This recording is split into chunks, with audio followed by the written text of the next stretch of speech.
हफ्ते बड़ी मेहनत से आपके लिए एक दिल दहला देने वाली एनिमेटेड हॉरर स्टोरी बनाते हैं। तो अगर आप हमारी यानी खूनी मंडे चैनल की कहानियां एंजॉय कर रहे हैं तो हमारे चैनल को सब्सक्राइब कीजिए और हमारी लेटेस्ट वीडियोस की नोटिफिकेशन के लिए बेल आइकन दबाना मत भूलना।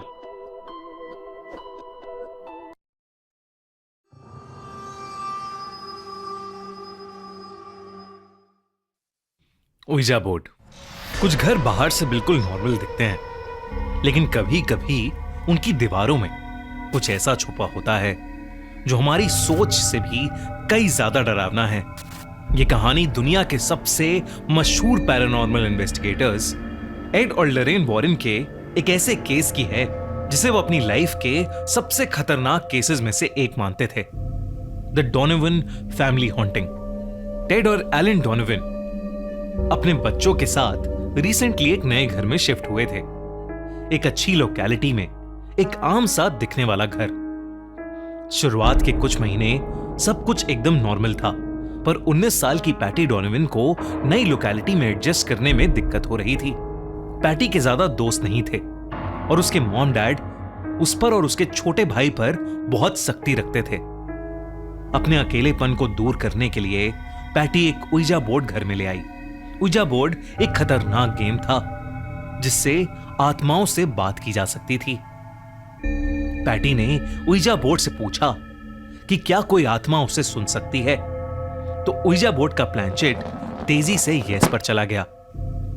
पैटी ये देखकर और क्यूरियस हो गई और उस आत्मा से अलग अलग सवाल पूछने लगी। पैटी को पता चला कि वो आत्मा एक 19 साल के लड़के की है। पैटी ने उससे पूछा कि क्या वो उसका फ्रेंड बनेगा, जिस पर उस लड़के की आत्मा ने यस में आंसर दिया और वो प्लैंचेट BOYFRIEND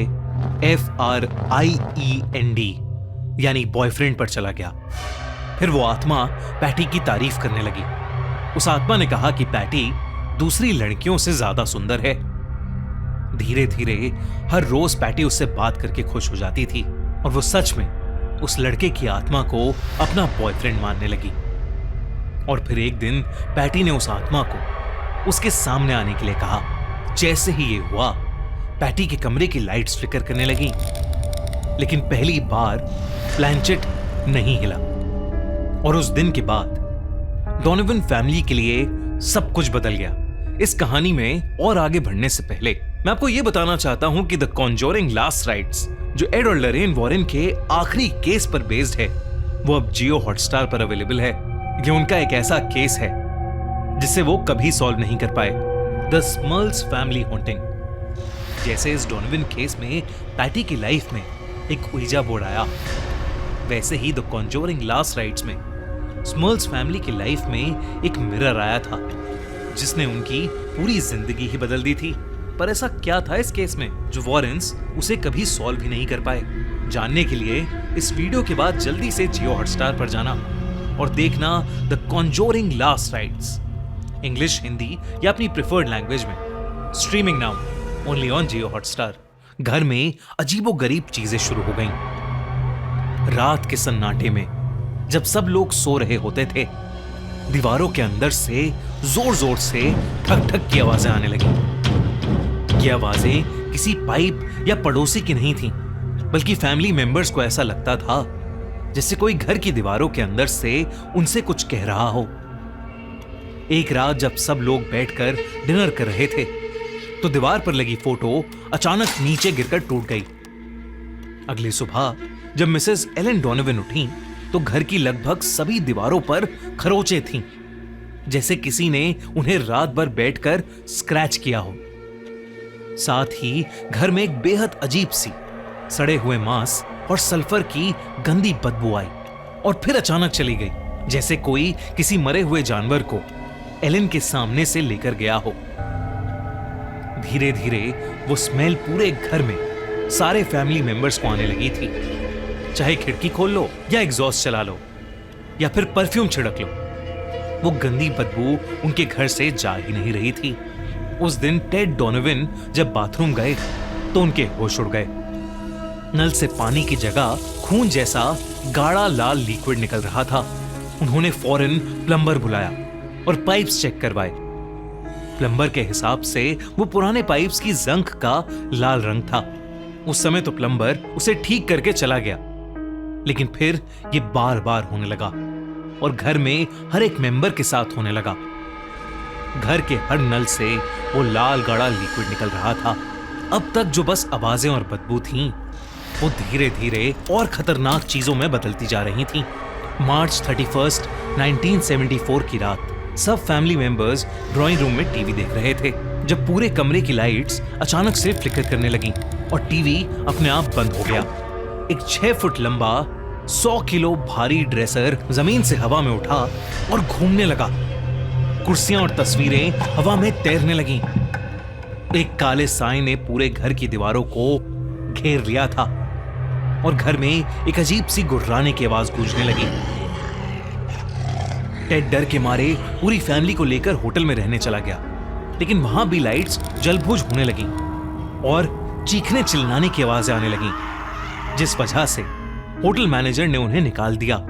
जब वो वापस घर आए तो घर पूरी तरह तबाह हो चुका था। घर के कालीन और बिस्तरों पर क्लीनिंग फ्लूइड्स, शराब और परफ्यूम गिरा हुआ था और दीवारों पर गंदी गंदी गालियां लिखी हुई थीं। पड़ोसियों ने भी घर के अंदर से गुर्राने और चीखने की आवाजें सुनी थीं, लेकिन किसी को कुछ समझ नहीं आ रहा था कि ये सब क्यों और कैसे हो रहा है। जब हालात कंट्रोल से बाहर हो गए तो टेड डोनोवन ने पैरानॉर्मल इन्वेस्टिगेटर्स एड और लॉरेन वॉरेन को बुलाया। एड और लॉरेन वॉरेन दुनिया के सबसे फेमस पैरानॉर्मल इन्वेस्टिगेटर्स थे। उन्होंने कई खतरनाक हॉन्टिंग के केसेस सॉल्व किए थे। एड और लॉरेन जब डोनोवन फैमिली के घर पहुंचे तो उन्होंने घर में कदम रखते ही कहा कि वहां का माहौल दम घोटने वाला है। एड वॉरेन ने दीवार पर 2 बार नॉक किया तो जवाब में एड को दीवार से भी 2 बार नॉक की आवाज आई। घर में वो गंदी बदबू अब भी आ रही थी और नल से अभी भी वही लाल गाढ़ा पानी निकल रहा था। इन्वेस्टिगेशन के दौरान लॉरेन को पैटी के कमरे के पास एक बड़ा सा काला साया हवा में फ्लोट होते हुए दिखा। उसकी आंखें लाल थीं और लॉरेन उसे देखते ही बहुत कमजोर महसूस करने लगी, जैसे कोई उससे उसकी एनर्जी खींच रहा हो। तभी वहां एड आ गया और वो साया गायब हो गया। घर में बच्चों ने बताया कि उन्होंने कई बार एक काले साए को अपने बिस्तर के पास खड़ा देखा है, बल्कि मिसेस डोनोवन ने भी कई बार उस काले साए को किचन में महसूस किया है। वॉरेन्स ने प्रेयर्स और अपने रिचुअल्स शुरू कर दिए, लेकिन जब भी वो प्रेयर्स और रिचुअल्स स्टार्ट करते, घर की दीवारों में जोर जोर से ठक ठक शुरू हो जाती। उनकी कैंडल्स और दिए अपने आप बुझ जाते। वो जो भी आत्मा थी वो नहीं चाहती थी कि वॉरेन्स वहां पर हों। हमले बढ़ने लगे। एक रात जब मिसेस डोनोवन सो रही थीं, तो उन्हें ऐसा लगा कि जैसे कोई अदृश्य हाथ उनका गला दबा रहा हो। जब लाइट जलाई गई तो उनकी छाती पर खरोचों के निशान थे। वॉरेन समझ गए थे कि यह सिर्फ एक हॉन्टिंग नहीं है, बल्कि एक इन्फेस्टेशन है। इन्फेस्टेशन का मतलब था कि वहां कोई भटकती हुई आत्मा नहीं, बल्कि एक डेमोनिक, एक शैतानी शक्ति है जो पूरे परिवार को नुकसान पहुंचाना चाहती है। लॉरेन ने यह भी बताया कि यह आत्मा इस घर से अटैच नहीं है, इसलिए वो होटल में भी उनके पीछे आ गई। साथ ही लॉरेन ने यह भी कहा कि यह आत्मा अपने आप नहीं आई है, बल्कि इसे घर के किसी मेंबर ने खुद इनवाइट किया है। और तब पैटी ने सबको ouija बोर्ड के बारे में बताया। वॉरेन्स को समझ आ गया था कि वो आत्मा किसी टीनेज लड़के की नहीं है, बल्कि एक बहुत खतरनाक एंटिटी की है, जो पैटी से झूठ बोलकर उसे मैनिपुलेट कर उनकी लाइफ में घुसाई है। एग्जॉर्सिज्म ही इस सब से बचने का एक आखिरी तरीका था। एड वॉरेन ने चर्च से एग्जॉर्सिज्म की परमिशन मांगी। जब प्रीस्ट ने एग्जॉर्सिज्म शुरू किया तो डोनोवन फैमिली का घर किसी जंग के मैदान में बदल गया। कमरे का टेम्परेचर बर्फ जैसा ठंडा हो गया, दीवारें हिलने लगी, अजीब आवाजें आने लगी और कई खिड़कियां अचानक टूट गईं। उस समय पूरे परिवार ने वही काला साया देखा। वो उनके सामने आ गया था और बेहद भयानक लग रहा था। अचानक पैटी हवा में उड़ने लगी। वो काला साया पैटी में समा गया और पैटी की आंखें लाल हो गईं। जैसे जैसे एग्जॉर्सिज्म हुआ, पैटी दर्द में चीखने लगी और फिर वो एकदम से उड़ती हुई 5 फीट दूर दीवार पर जाकर लगी और बेहोश हो गई। घर में एकदम से सारी आवाजें बंद हो गईं। नलों से पानी साफ आने लगा। जब पैटी की आंखें खुली तो वो बिल्कुल ठीक थी। एग्जॉर्सिज्म पूरा हो चुका था। आज भी डोनोवन फैमिली का वो घर वहीं खड़ा है। नए लोग वहां रहते हैं, पर जिन लोगों ने उस डर को जिया उनके लिए वो कभी खत्म नहीं हुआ। अगर आपको भी ऐसी कहानियों से डर लगता है तो याद रखिए, कभी कभी कुछ दरवाजे हमेशा बंद ही रहने चाहिए। अपने घर में पुरानी चीजें लाने से पहले हमेशा सोच लेना चाहिए, जैसे डोनोवन फैमिली केस में ouija बोर्ड और स्मर्ल्स फैमिली हॉन्टिंग में वो मिरर। लेकिन क्या था ऐसा उस मिरर में, और क्यों वॉरेंस अपने आखिरी केस को कभी सॉल्व नहीं कर पाए? जानने के लिए देखो the Conjuring last rites, streaming now only on Jio Hotstar.